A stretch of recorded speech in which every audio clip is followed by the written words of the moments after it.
¿Qué ocurre cuando alguien decide que le debes algo? Cuando confunde una corrección con una humillación, una negativa con una ofensa personal, cuando no acepta un límite y empieza a vigilar, a esperar, a construir un relato donde la culpa nunca es suya. La obsesión no siempre nace del deseo, a veces nace del ego herido, de la necesidad de castigar, de no tolerar que alguien, y menos una mujer, le lleve la contraria. Y cuando esa obsesión se revela, ya es demasiado tarde. Hola, soy mamá cuidadora, bienvenidos y bienvenidas a mi canal Crímenes Reales. Hoy es domingo de misterio, reflexión y true crime. Y hoy vamos a hablar de un caso de esos que dan mucha rabia, ¿no? Porque la justicia no es que llegara tarde y mal, lo que es lo común, lo que pensamos, ¿no? Es que no llegó en lo absoluto. Es el caso de Paola Takacsho en Argentina. Y antes de continuar, aclarar que aunque me gustaría subir un vídeo todos los domingos, ¿no? Pero puede ser, desafortunadamente no me es posible, ¿vale? Porque mi ocupación principal es como madre de un niño con necesidades especiales y madre de un peque de menos de 3 años. Y evidentemente se ocupa 100% de mi tiempo, aparte estoy estudiando en la universidad y aparte, pues bueno, me ocupo de mi familia. Entonces, bueno, esto lo quiero hacer, me encantaría hacerlo, incluso subir 2 vídeos a la semana, pero no puedo. Y mira que yo quiero, porque al final el algoritmo de YouTube, cuanto más contenido subas, más te publicita, ¿no? Pero es lo que hay. Y además a mí me gusta hacer las investigaciones muy bien, luego me gusta grabarlo en condiciones, la edición también la hago yo y claro, pues todo eso me lleva a un proceso de producción en el que tardo mucho en hacerlo. Pero bueno, prefiero subir poco y que yo creo que es de buena calidad a subir mucho. Ojo, no estoy diciendo que aquella gente que crea contenido y que sube muchísimo contenido lo haga mal. Estoy diciendo en mi caso. Yo en mi caso sé que si hiciera toda la semana algo muy continuo, seguramente no sería de la calidad que yo quiero. Entonces, dicho esto, como siempre, en la descripción os dejo lo de siempre, ¿no? Mis redes sociales, mi email, por si me queréis escribir más información, ¿vale? Acerca de este caso, por si te apetece profundizar. Y bueno, lo de siempre, si este enfoque que yo hago te interesa, pues suscríbete, deja tu like, comenta y compártelo porque así me ayuda muchísimo. De hecho, yo sé que a veces traigo casos muy complicados, ¿vale? Y yo sé que a veces escuchas, te indignas o los sentimientos que este caso o vídeo te traigan y realmente no hay mucho que comentar. Entonces, bueno, aunque lo pongo en un comentario fijado, déjame un comentario con 3 corazones negros y así yo sé que tú sabes, ¿vale? Yo sé que has estado ahí, yo sé que lo has visto, yo sé que lo has escuchado y yo sé que no puedes decir nada porque no te sale nada, pero que estás ahí, ¿vale? Y como siempre, desde el otro lado de la historia donde casi nadie quiere mirar. Y ahora sí, empezamos.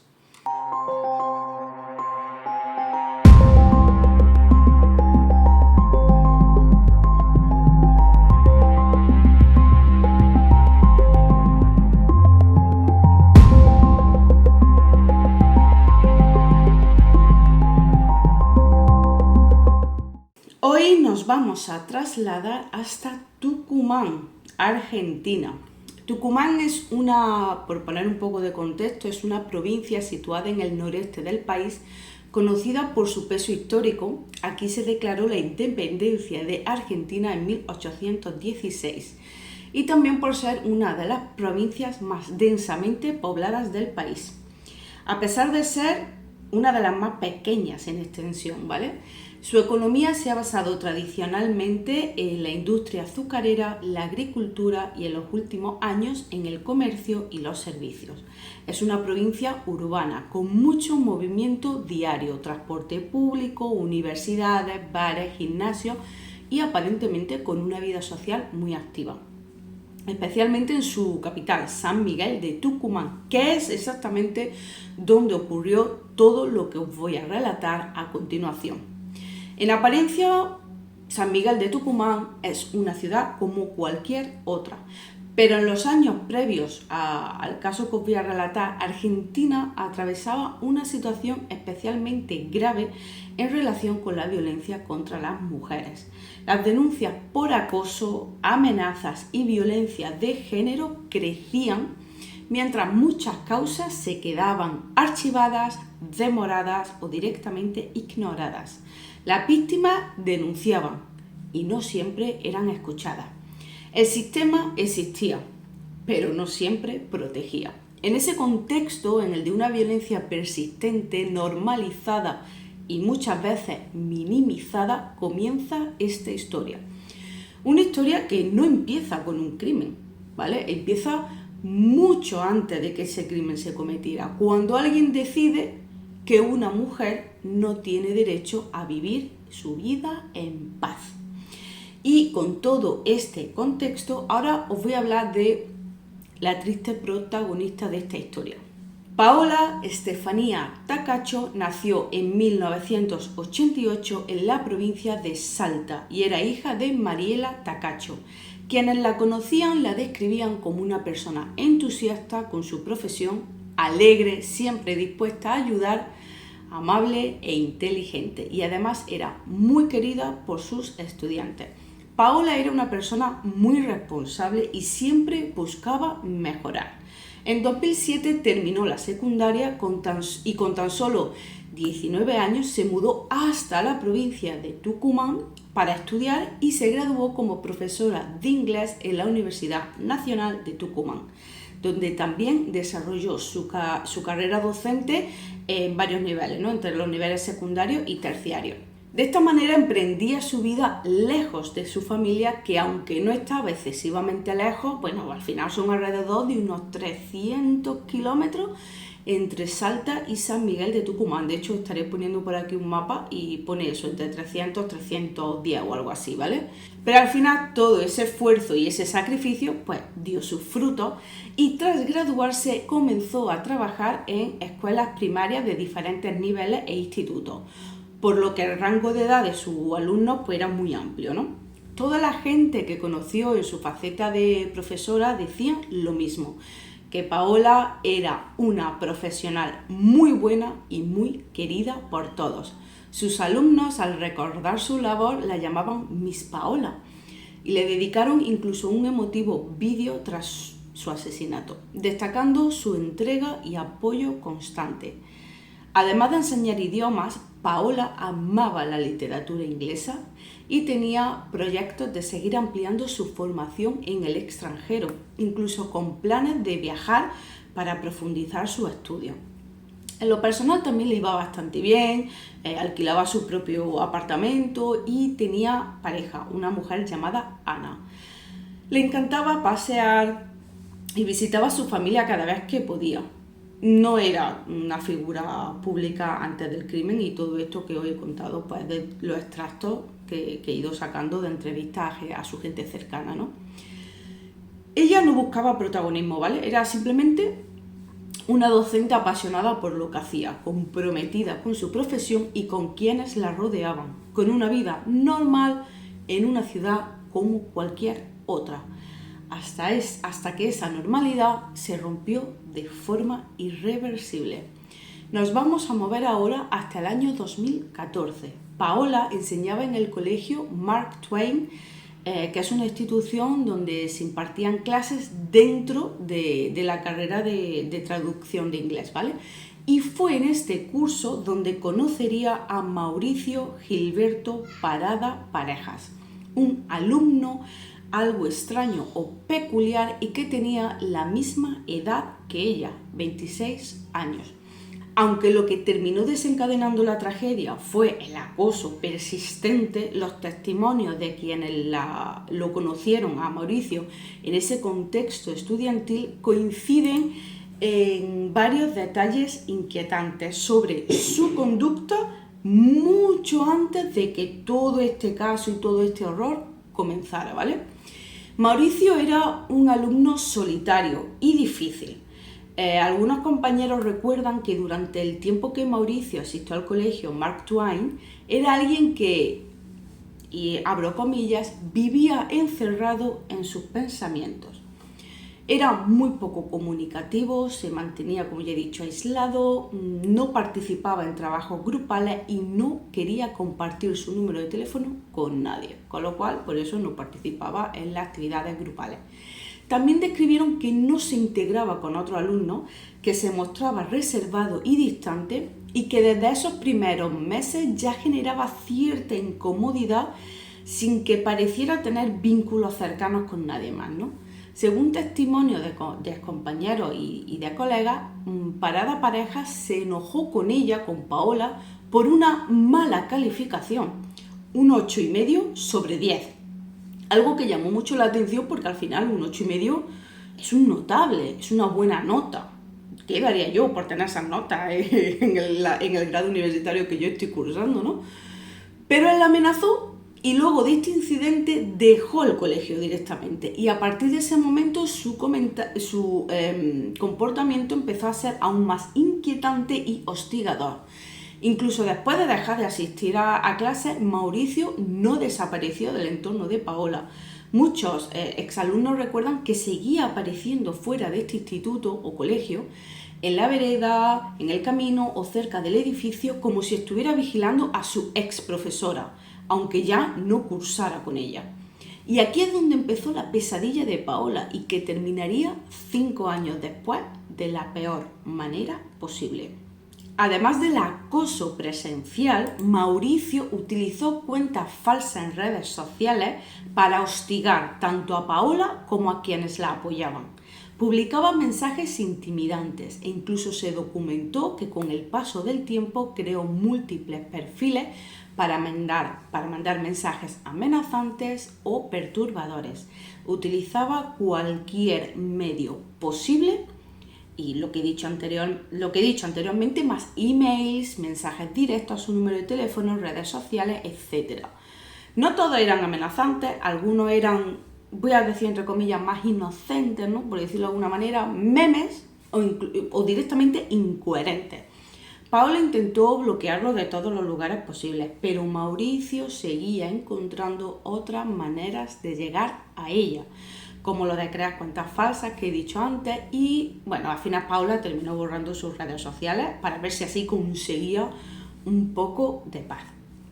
Pero el acoso no solo se limitaba al ámbito virtual, sino que este hombre se le aparecía en todos los lugares y él se hacía notar. Quería que Paola lo viera y sintiera miedo, ¿vale? De hecho, todo esto que está diciendo, había estado viendo imágenes, pues para que en aquellos que están solo escuchando, pues si quieren ver las imágenes de estos mensajes, he encontrado un par de ellos, la estaréis viendo por pantalla. Y también, ahora a continuación, os voy a poner un vídeo que se ve como Mauricio se acercaba a Paola para intimidarla.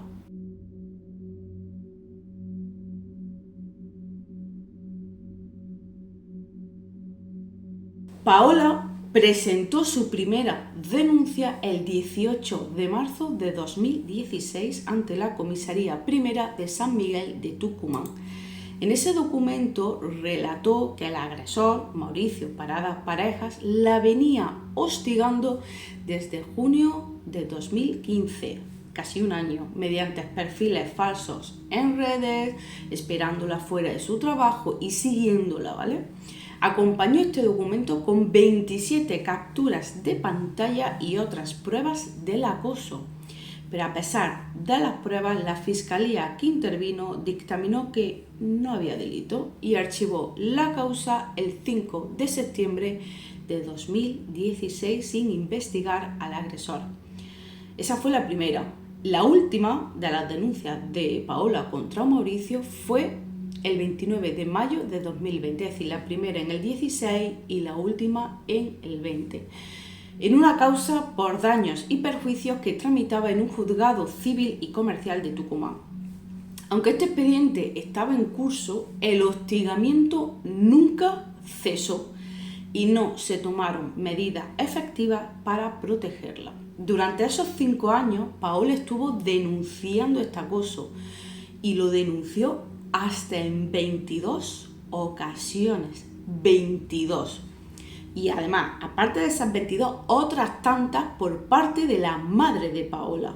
De todas esas, tan solo 14 pasaron a tenerse en cuenta por la justicia. En algunas de ellas sí hubo medidas de restricción, ¿no?, contra Mauricio, pero fueron insuficientes, mal aplicadas y en gran parte desobedecidas o ignoradas por el sistema judicial, lo cual forma parte del contexto de falla institucional del caso. En el año 2017, una de esas denuncias llegó a juicio, pero el juez a cargo, el juez Juan Francisco Pisa, sobreseyó a Mauricio bajo los argumentos de que no había pruebas suficientes y para no malgastar los recursos del Estado. Tócate, me callo. De hecho, después de cada denuncia, Paola recibía llamadas y mensajes de Mauricio, aunque ella cambiara de número. Al hacer la denuncia tenía que poner su contacto y cree que cuando le llegaban las notificaciones a este individuo, de alguna manera conseguía su número nuevo, ¿no? En un audio, la propia Paola cuenta lo que estaba viviendo y hablaba del mal actuar de la justicia. Todas las veces que hice denuncia, a mí me pedían datos y a veces yo recibía llamadas de números de acá, obviamente privados, en donde atendía y se quedaban mudos y era cuando todo esto estaba en pleno proceso de ebullición. Y bueno, ahora no manda fotos mías porque yo no tengo redes sociales, pero antes eran fotos mías con esos mensajes. Es pasar cerca porque obviamente pasa cerca de mi casa, me pasa por el gimnasio y eso sé que no me tiene que molestar, sé que son mensajes vacíos que no tienen sentido, sé que físicamente el chavo no me va a hacer nada, pero no puedo evitar ponerme loca cuando veo estas cosas, cuando me llegan, ¿me entendés? Me arruinan el día. Vemos como ella pensaba que Mauricio no le haría daño físico. Lamentablemente se equivocó. Y con todo esto nos vamos hasta el día de los hechos. Concretamente hasta el 20 de octubre de 2020. Esa noche algo cambió en la mente de Mauricio. Después de 5 años de hostigamiento y acoso, Mauricio selló su destino y el de Paola. Esa noche la siguió hasta el gimnasio donde ella entrenaba y en donde él esperó tranquilamente a que ella saliera, y una vez fuera comenzó a seguirla y podemos verlo en algunas de las cámaras de seguridad de los negocios por donde ella pasaba y que estaréis viendo ahora.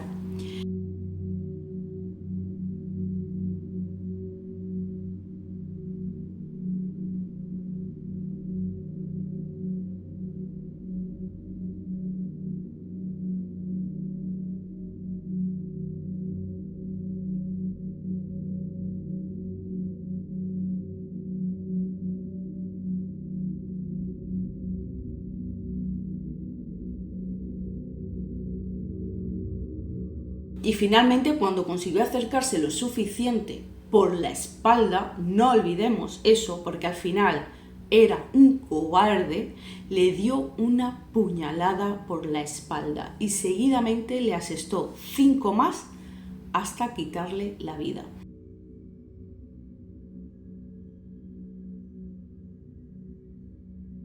Y todo esto pasó en plena calle, rodeado de negocios y tiendas abiertas y lleno de gente. Los vecinos y comerciantes fueron alertados por los gritos de Paola y salieron inmediatamente.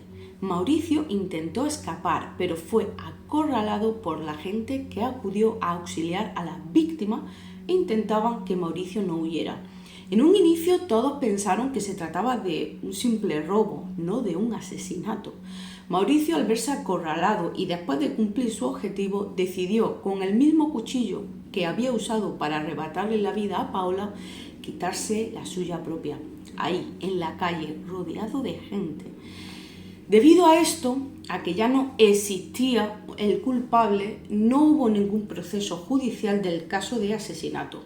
Pero es que no hubo ninguno desde el inicio de esta pesadilla, ni un solo intento por proteger a Paola, de salvar a Paola. o de hacer absolutamente nada por Paola.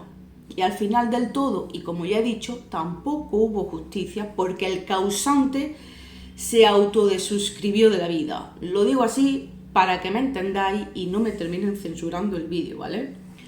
Pero yo creo que queda claro lo que hizo. Al final esto lo hizo Mauricio para no enfrentar las consecuencias de sus actos, o sea, cobarde hasta el final.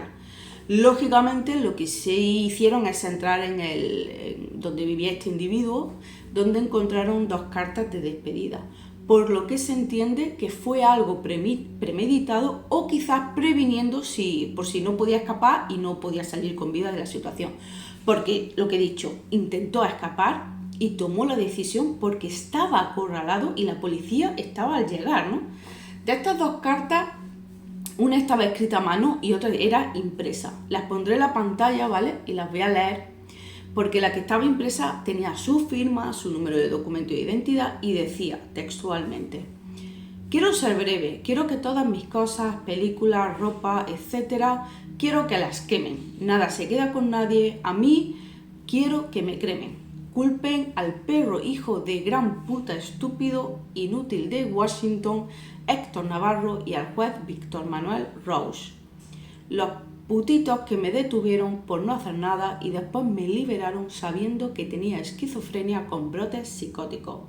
Yo no tengo la culpa de nada, no pedí ni voté por nacer, la culpa es de la mamá por ser irresponsable e imprudente e ir a tener hijos cuando no tenía por qué, porque ya era vieja, sin pensar.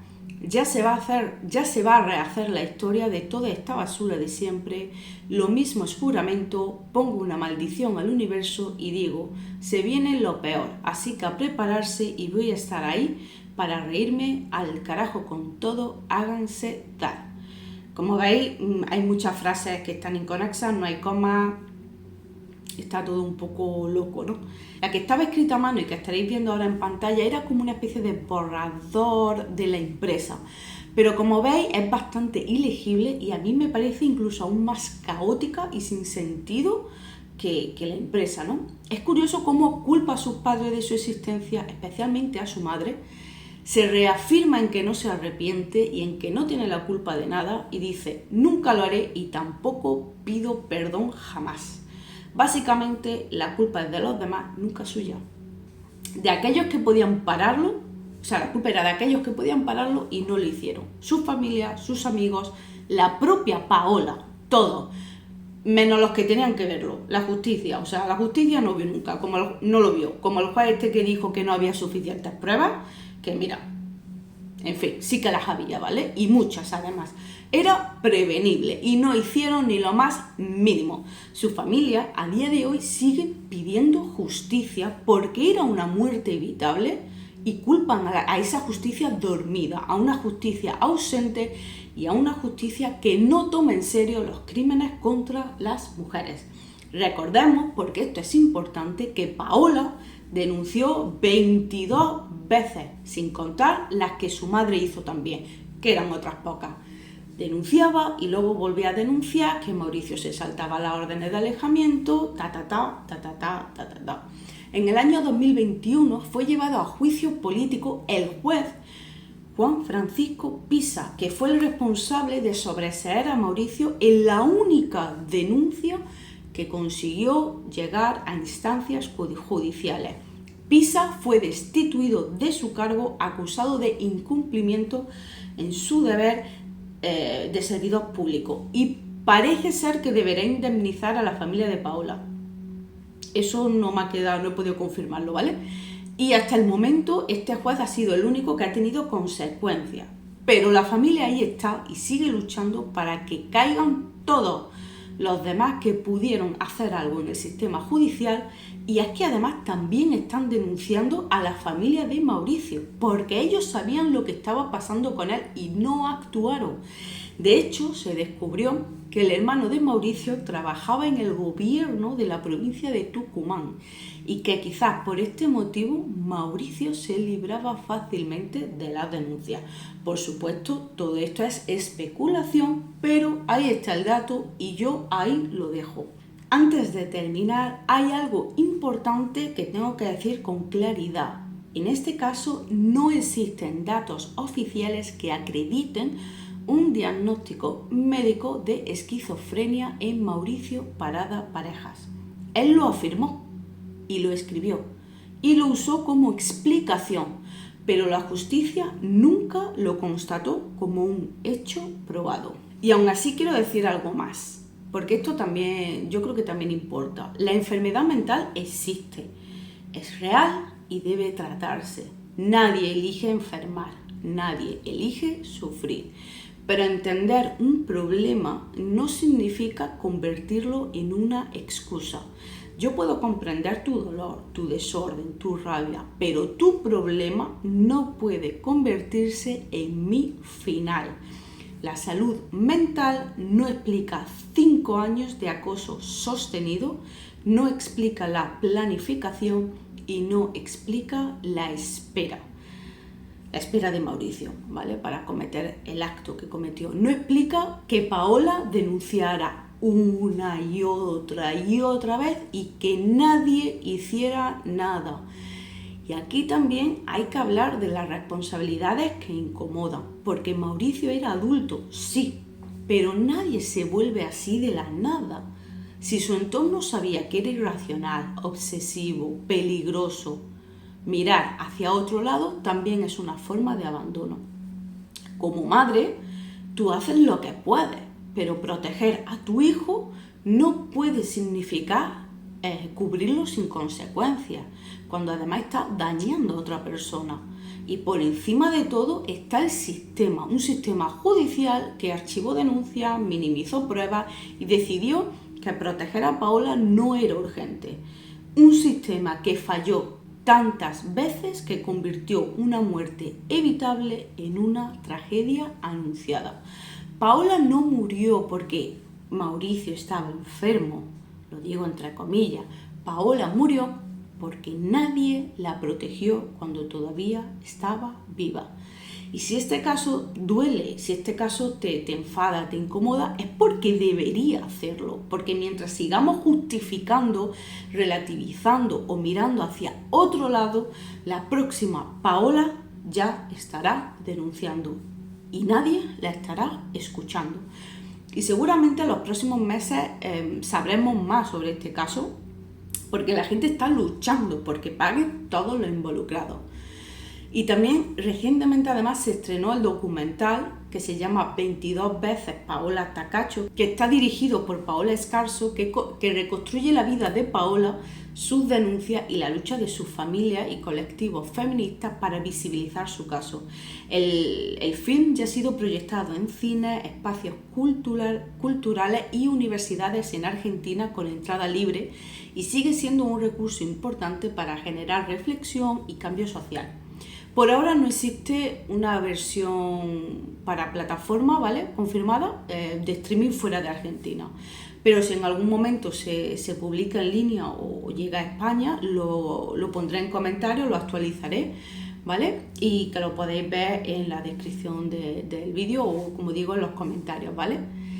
Lo que comenzó en un aula como una relación académica entre profesora y alumno terminó en una persecución que duró años y que, a pesar de las denuncias formales, no fue detenida. Hasta aquí el caso de hoy, el tristísimo caso de Paola, que me da muchísima pena. Era una chica normal y corriente, con su trabajo normal y corriente, con su vida normal y corriente. Y un individuo se le cruzó, culpa a su madre de haber nacido, la tacha de vieja. A Paola le cabrea porque le puso un 8,5 sobre un 10. No tenía sentido. No sé si este chico tenía una enfermedad mental o no. No hay nada documentado. Quizás sí, quizás no era esquizofrenia, como él dice, quizás tenía algún otro tipo de problema, pero realmente es un caso muy triste y lo he querido hacer ahora porque creo que es necesario contar esta historia.